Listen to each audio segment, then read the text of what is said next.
Delhi university professor నాగ సాయిబాబాకు జీవిత ఖైదు విధించింది Maharashtra court. మావోయిస్టులతో సంబంధాల విషయంలో సాయిబాబాతో పాటు మరో 5గురిని దోషులుగా తేల్చింది గడ్చిరోలి జిల్లా కోర్టు.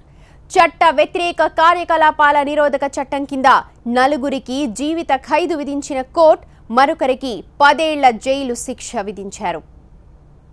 ఢిల్లీ యూనివర్సిటీలో ప్రొఫెసర్గా పనిచేస్తున్న సాయిబాబాకు మావోయిస్టులతో సంబంధాలున్నాయన్న ఆరోపణలు వచ్చాయి. నిషేధిత మావోయిస్టు సంస్థలకు సహాయం చేయడమే కాకుండా కీలక సమాచారాన్ని ఆయన వారికి చేరవేశారంటూ ఆయనపై కేసులు నమోదయ్యాయి. అయితే దీనిపై విచారించిన గడ్చిరోలి జిల్లా కోర్టు జీవిత ఖైదు విధించడం సంచలనంగా మారింది.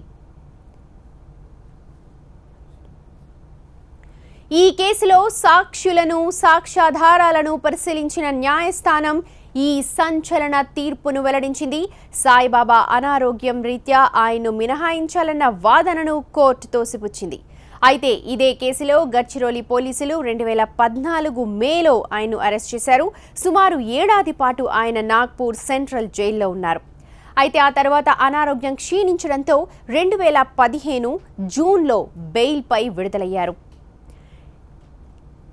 గడ్చిరోలి సెషన్స్ కోర్టు తీర్పుపై అసంతృప్తి వ్యక్తం చేశారు ఆయన సతీమణి వసంత.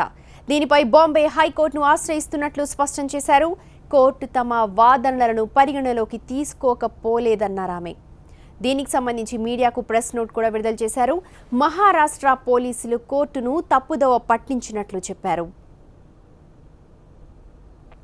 ఇక అటు ప్రజా సంఘాలు సైతం తీర్పుపై అసంతృప్తి వ్యక్తం చేస్తూ ఉన్నారు. మహారాష్ట్ర సర్కార్ ప్రభుత్వం ఒత్తిడి తీసుకొచ్చి తీర్పు ఇప్పించినట్లుగా ఉందన్నారు పౌర హక్కుల నేత వరవర్రావు. తీర్పునిచ్చే ముందు మానవీయ కోణంలోని నిబంధనలను పరిగణలోకి తీసుకోలేదన్నారాయన.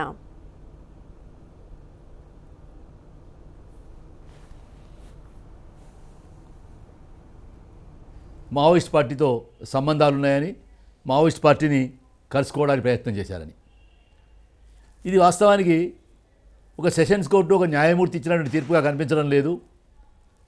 ఇది ప్రభుత్వము, రాజ్యము, కేంద్ర రాష్ట్ర ప్రభుత్వాలు కుట్ర చేసి వీళ్ళని జీవితం అంతా జైల్లో పెట్టి జైల్లోనే చంపాలనేటువంటి కుట్రతో చేసినటువంటి ఒక తీర్పుగా కనిపిస్తూ ఉన్నది. ముఖ్యంగా సాయిబాబా విషయము, హేమ్ మిశ్రా విషయం తీసుకుంటే ఇద్దరికి అంగవైకల్యం ఉన్నది. అందులో సాయిబాబాకు 90% అంగవైకల్యం ఉన్నది. ఇటీవలనే ఆయన ఆసుపత్రి నుంచి బయటకు వచ్చాడు. ఆసుపత్రిలో వాళ్ళు ఏమి సలహా ఇచ్చారంటే ఎట్టి పరిస్థితిలో కూడా ప్రయాణం చేయొద్దు, ఇప్పటికే 2 సార్లు గుండెపోటు వచ్చినది కాబట్టి 3వసారి వస్తే మాత్రం బతకడం కష్టం అని చెప్పారు. ఆ స్థితిలో ఇవాళ తీర్పు వస్తుందని ఆయన తప్పనిసరిగా కోర్టుకు వచ్చాడు. ఇటువంటి పరిస్థితిలో ఈ తీర్పు రావడం అనేది చాలా అన్యాయమైనటువంటి పని. యుద్ధ ఖైదీ ఎవరంటే సాయిబాబా అనేటువంటి విషయాన్ని ప్రజలు, ప్రజాస్వామ్యవాదులు అందరూ కూడా ఏకగ్రీవ అభిప్రాయానికి వచ్చి దేశవ్యాప్తమైన ఆందోళన, ప్రపంచవ్యాప్తమైన ఆందోళన రావడం వల్లనే ఆయన బెయిల్ వచ్చింది. మళ్ళీ అటువంటి ప్రపంచవ్యాప్తమైన ఆందోళన నిర్మాణమై హైకోర్టుకు వెళ్తాము, సుప్రీంకోర్టు వెళ్తాము. తప్పకుండా ఈ 6గురు కూడా ఎక్విట్ అవుతారనే విశ్వాసం మాకుంది.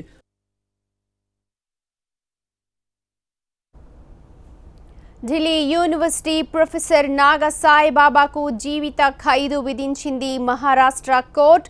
మావోయిస్టులతో సంబంధాల విషయంలో సాయిబాబాతో పాటు మరో 5గురిని దోషులుగా తేల్చింది గడ్చిరోలి జిల్లా కోర్టు. చట్ట వ్యతిరేక కార్యకలాపాల నిరోధక చట్టం కింద 4గురికి జీవిత ఖైదు విధించిన కోర్టు మరొకరికి 10 ఏళ్ల జైలు శిక్ష విధించారు.